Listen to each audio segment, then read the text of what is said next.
Aja bleng to, Pak. Titik ngalamun ki aku ki mikir apa bur ler-leran. Ya ora apa-apa, Mak. Mboten saged sare napa wau enjang. Aku ndek penyakit elek esa. Pripun? Ku anggere muni bar mayang ngono mapan jam 5 setengah 7 wis tangi.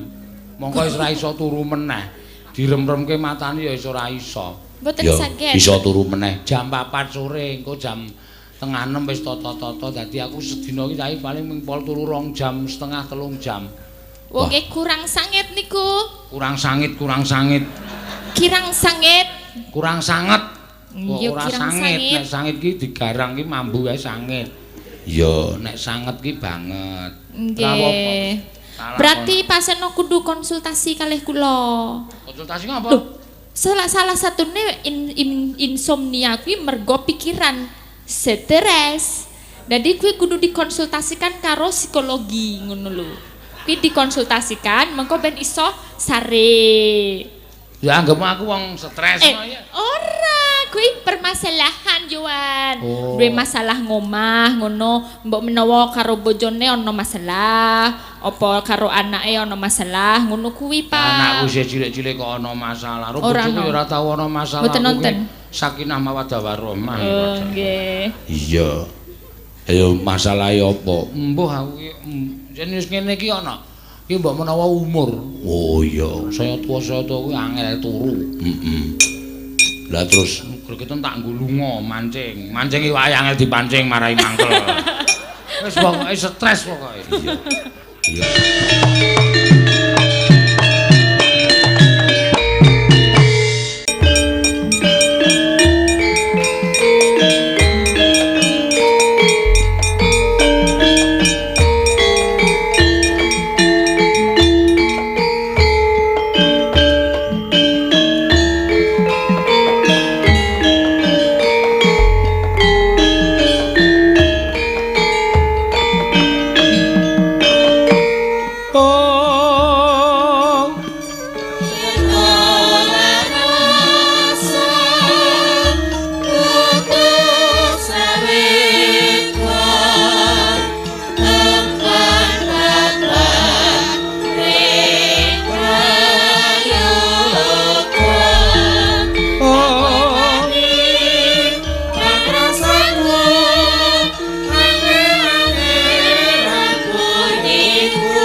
matur sembah sewu nuwun. Iya. Para mbak-mbak sing kepareng mbuka swasana ning limbukan iki ya ana. Ya sowan menyang endi? Rutin saben taun. Ya. Nampa dawuh timbalane dukuhe pugeran no. Ya. Awak dhewe supaya sowan mrene, Mbah. Matur sembah nuwun karo Pak Dukuh sing isih tresna karo budaya. Lah iya. Mula bengi iki ngadani bersih dusun pugeran sinambi ngresmekke ya kuwi pengecoran Pak Dukuh. Lho. Napa pengecoran dalan? Heeh. Dalan mubeng RW sing wis dicor bareng-bareng diresmekake. Iya. Muga-muga iso dienggo sak kabehe ya, Nok. Iya. Migunani tumraping masyarakat pugeran, migunani tumraping para ingkang padha nggunakake jalan mau. Amin. Ya kuwi sing dijaluk. Matur suwun karo Pak Lurah Mindi, Pak Lurah Meguwa sing wis kepareng isih tansah ya mung mau bengi eneng Purwomartani panjenengane kagungan kajat dhewe ya kuwi pengajian akbar mula ora iso rawuh. Ning nek eneng tlatah Meguwa mesti rawuh tur mesti nunggoni no. Iya, ya wis ora apa-apa mak. Iya. Lah iki nang kene iki jan iki apa sida apa ora, apa sida apa ora. Iya. Mergane ya ngenteni dawuhe Pak Dukuh kuwi mau. Heeh.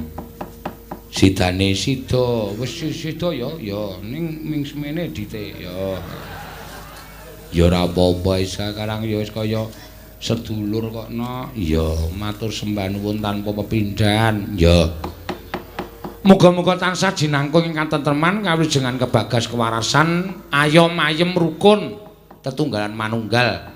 Pedukuhan pugeran kene nering sambikala tekan jaman apa wae ya Nok. Ya, matur sembah nuwun tanpa pepindhan. Ayo diwaca layange pirang-pirang bareng tekan limbuhan kok ting jerdul ora karo-karuan. Ya wis ben ora apa-apa. Iya. Mboko siji engko diaturake saka bumi perkemahan. Oh iya, iki sapa iki Mak? Mbok aku ora patek kok kaya medeni layange nganggo cap barang. Iya. Kepada yang terhormat bucange saya Pak Suwadi dari Mbabarsari telepon. Wah, nganggo telepon barang.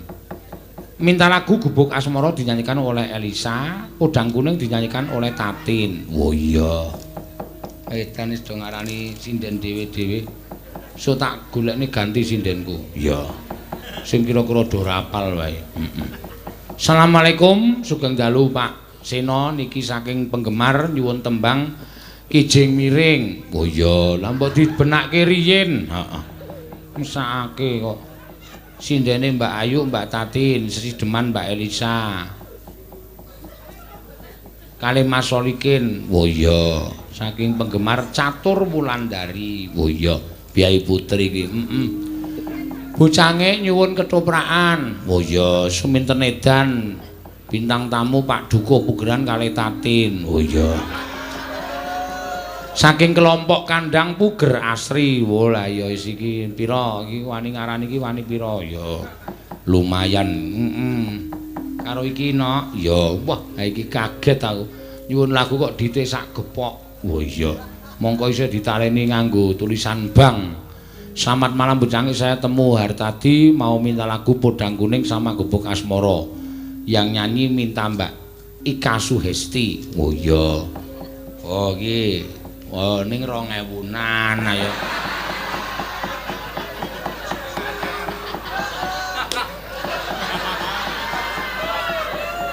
Ora apa-apa. Sesuk awak dhewe rak ning Jakarta to iki dienggo nguyuh bareng-bareng. Ya. Pokoke nek sing ngejak aku tak bayari. Iya. Mumpung ana dit sak gepok iki wah. Tak kira nek tak delok saka dhuwur ngene iki mau ya kaya wangun kae. Pikirku iki nek misale 50-an tak omongke kanca-kanca kok. Watakku. Iya. Mau ngene iki soalé ya, tak buka kan ngene iki. Iki nek 50 aku arep menang bae ora arep omong. Bul barang tak delok iki 2000.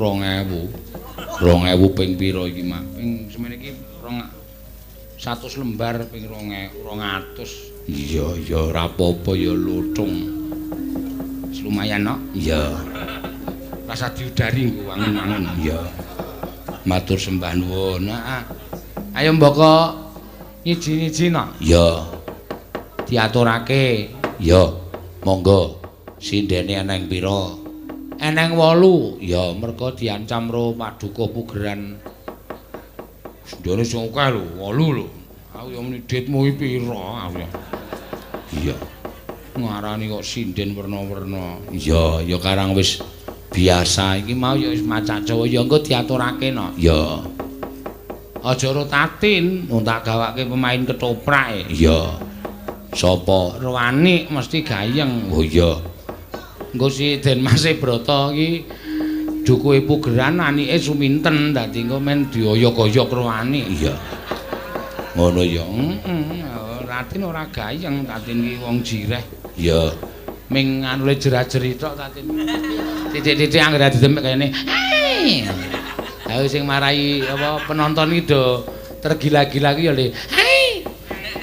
Ora kaya ngene iki to. Sing ngene iki lho.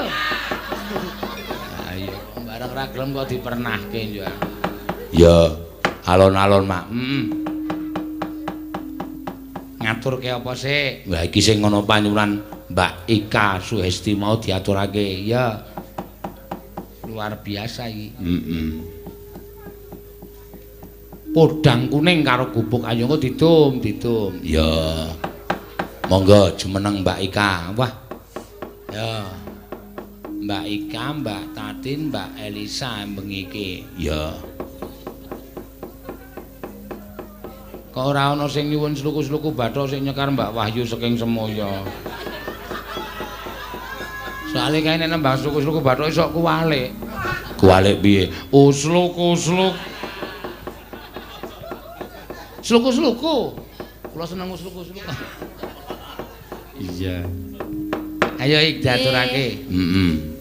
Pamundutane sinten, Pak? Piye? Pamundutane sinten? Pamundutane sik. Teng Slebar ora karo-karuan iki. Ora ana tulisane. Oh, Pak Temu Hartadi. Oh iya. Temu Hartadi. Temu Hartadi. Dipinangkani. Iki kakange Temu Ireng. Adine Temu Poh. Apa? Adine Temu Poh. Temu Poh ki apa? Ya jamu. Temu Poh ki jamu apa? Nek ngerti ku Temu Ireng, Temu Lawak ku jamu ora ana jamu Temu Poh. Enten nggih. Ora ana. Weh ngeyel. Dienggo tombo apa Temu Poh kuwi? Biasane dienggo gawe gudangan. Ah jenenge udu jamu kuwi lawuh kaya. Mboten ya kaya empon-empon iki lho, kok ngeyel to? Empon-empon. Empon-empon ki jamu ki lho, Pak. Ning aku durung tau sak suwene aku cilik mbiyen sok dicekoki emakku. Heeh. Mergo awakku mbok iki ora gelem mangan. Tekan semene iki lho tau murung nembung. Napa Bu jamune temu apa? Ngono lho ngono. Wis iso tak gawake. Nek temu ireng, temu lawak. Ora, temu apa ki apa? Nek temu umpang malah wis tau ngerti. Jamu apa nek kuwi? Ayo jamu sehat. Oh. Mulane jenengan ra sehat. Ngomong mergane kok ora sehat. Ora tahu.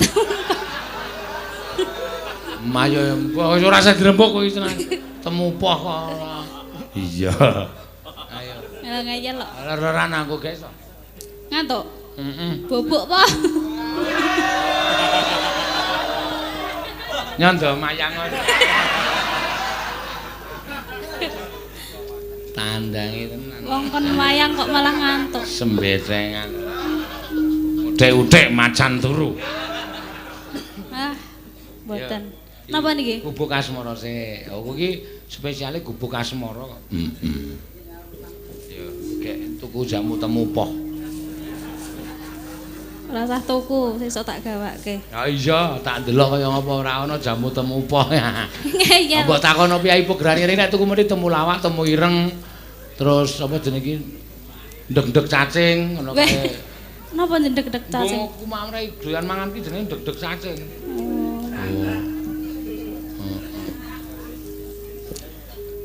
Nyingkar nyingkur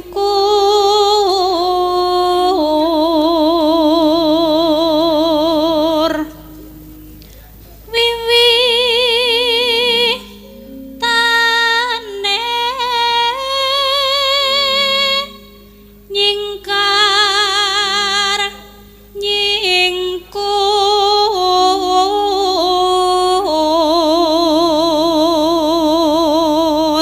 Kae nek ora diglethek, tetep aku sewengi iki tetep matane kaya kraket. Kae lho, tulisan kae lho, ada kamar kosong kae lho. Walah. Marai ngantuk napa niku? Kae heeh, kae. Anggere ngondene weruh kene kaya ndangar rono. Kulino.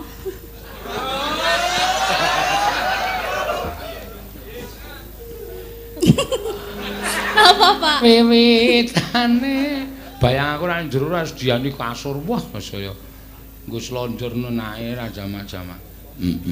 Ya. Lingsem yen mutan Wayangan lelampahan kang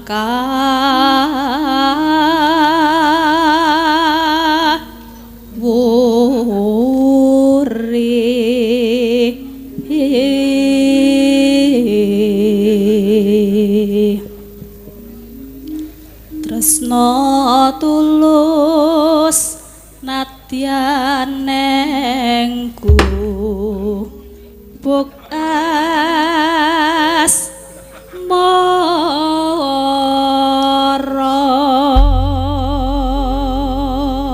ya nenone nanone nano ya mangga yen liwat aku kelingan gubuk kae biyen tak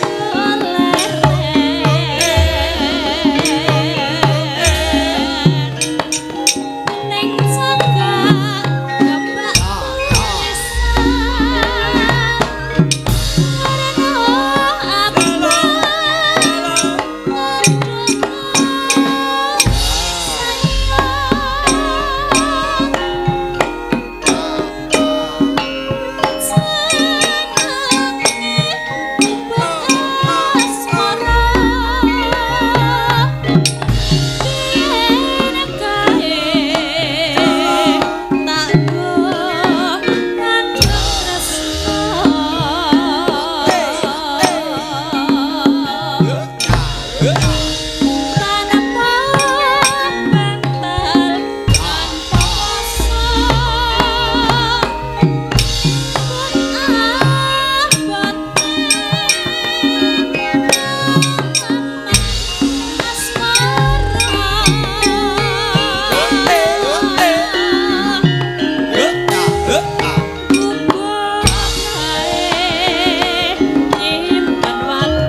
sampun. Njaluk anu ora, saweran ora? Hah? Njaluk saweran ora? Ya njaluk. Njaluk nyo, tak kei iki iso didomong sak rombongan. Insyaallah. Lah piye gelem apa? Ya ora apa-apa. Oh, ora apa-apa nyo. Tak tambahi siji. 4.000. Kabeh to, Pak? Kabeh piye to? Ha kancane omah napa? Iki lho. Iki semene iki karepe dienggo sak rombongan. Oh. Sinden ki 4.000, penglawit 2.000. Terus esuk-esuk ora bayaran. Ki nggo tuku apa nek 4.000? Wis saentuke, kanu temu poh. Temu poh. Hah, bocah kok demenake. Semono kok ditampani. Pak, ikhlas. Weh, nyo tak tambahi. Loro meneh. Oh, piye? Ora gleleng aku kalau bapake kasih maringi sik bringosen kemo. Ya Allah. Oh, iki gendeli ngene lho. Iya, iki tegel iki kayak ngene iki. Nyo, tak tambahi meneh sak. Aja kuwatir pokoke aku nek karo kowe iki kurang piye. Biuk petutuk. Heeh. Pokoke anggere sekali tak biuki mesti petutuk. Ya ora apa-apa lah. Mpun iki, Pak. Wis tegel nek kuwi saiki aku tegel nek kok kan. Siro lupat monem. Pira kuwi? 6. Pira? 2.000 ping 6. 12.000. Ah wis apik. Ya nek mlebu kamar mandi ya ping 6. Ah ya. Lumayan. Bisa aku. Yo.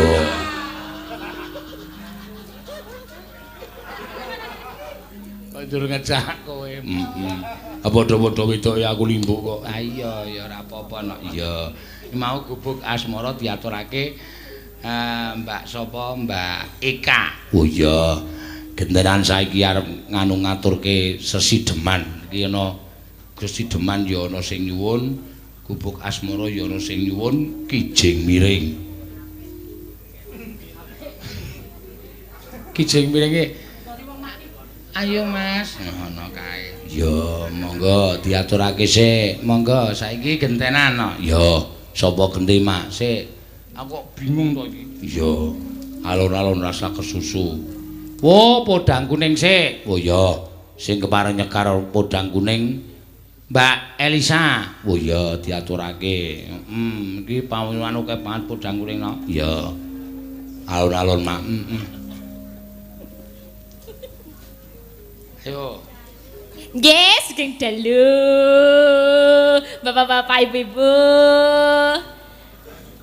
Pak Senong. Halo. Nggih. Aku dobleng iki. Aja bleng to, Pak. Titik ngalamun ki aku ki mikir apa bur ler-leran. Ya ora apa-apa Mak. Mboten saged sare napa wau enjang. Aku ndek penyakit elek esa. Pripun? Wah anggere muni bar mayang ngono mapan jam 5 setengah 7 wis tangi. Mongko wis ora iso turu meneh. Direm-remke matane ya wis ora iso. Mboten Ya saged. iso turu meneh. Jam 4 sore engko jam tengah 6 wis toto-toto dadi aku sedina iki saiki paling mingpol turu 2 jam setengah 3 jam. Wong nggih kurang sanget niku. Kurang sangit. Kirang sanget. Kurang sanget. Kok Ya ora kirang sangit, sanget. nek sangit ki digarang ki mambu wae sangit. Ya Nek sanget ki banget. Nggih. Berarti paseno kudu konsultasi kalih kula. Konsultasi ngapa? Loh, salah satune insomnia kuwi mergo pikiran stres. Jadi kuwi kudu dikonsultasikan karo psikologi ngono lho. Kuwi dikonsultasikan mengko ben iso sare. Ya anggap aku wong stres ngono ya. Ora, kuwi permasalahan Joan. Oh. Duwe masalah ngomah ngono, mbok menawa karo bojone ana masalah, apa karo anake ana masalah, ngono kuwi, Pak. Anakku isih cilik-cilik kok ana masalah. Ora Bojoku ana. ora tau ana masalah. Mboten Aku nonton. ki Sakinah mawaddah warahmah. Oh, nggih. iya. Ayo masalahe apa? Mbuh aku ki jenis ngene iki ana. Ki mbok menawa umur. Oh iya. Saya tua kuwi angel turu. Lah terus Gregetan tak nggo lunga mancing. Mancing iki wae angel dipancing marai mangkel. Wis pokoke stres pokoke. ya wis ora tau kepeneran ya ora. Tahu kebenaran ya wis tak lakoni dhewe. Ya nembang Nggih, napa mau pemundutan bodang kuning nggih? Bodang kuning. Nggih, siap. Apa ya golek nggon sing kira-kira adem, sing kira-kira anyep dienggo sare Mak. Wes korean gawean ora. Malah masuk angin. Iya. Awong AC kowe tak sogok kok malah saking ademe. Iya. Takon rada panas kok ora gelem sogok, rusak. Ya wis ra apa-apa. Yo, alon-alon sa. Nggih. Nadyan wujud temong peksi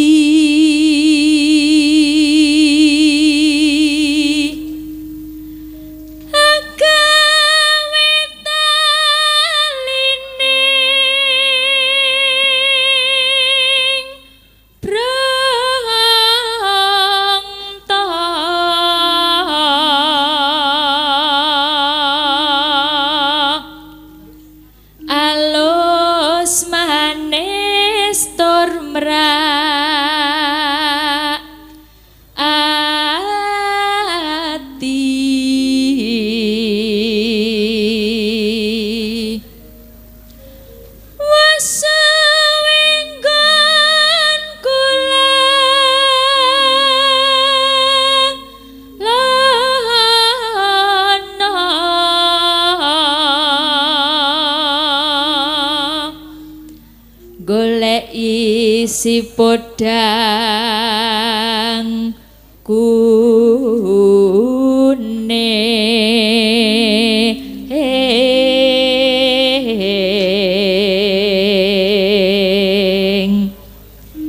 ipo bunga henga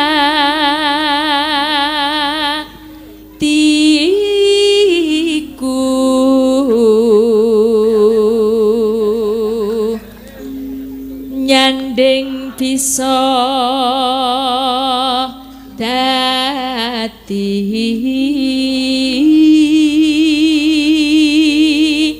tombo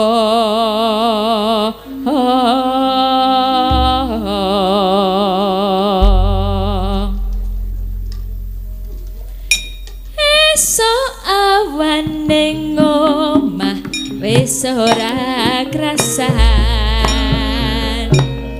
kaluyuran anggoleki sing tak sayang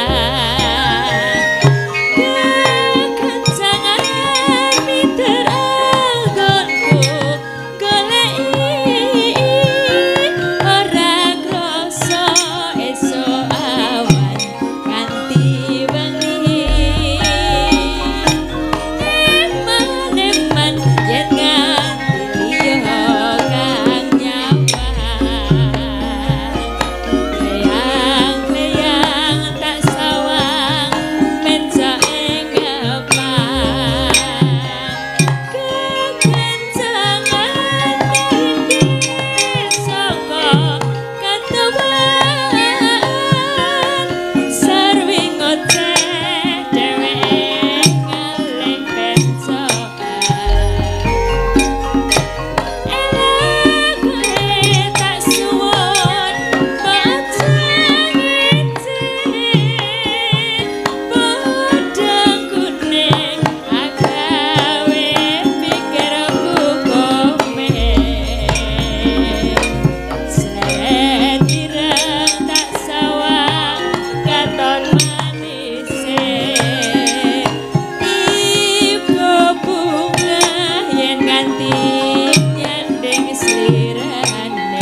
sempanuwun. Ya, suarane apik. Saya tuwe saya tambah apik Mbak Risang nek nyuwarana. Iya. Saya tambah sigra, saya tambah cetha artikulasine. Iya. Matur suwun. Podhang kuning wis diaturake, ngono ya, Mak. Iya. Pokoke engko digawe sing pungkasan fragmen Den Masih Brata Cilaka. Iya. Kok cilaka piye ora? Mung suwe iki suminten ora mengidan iki jan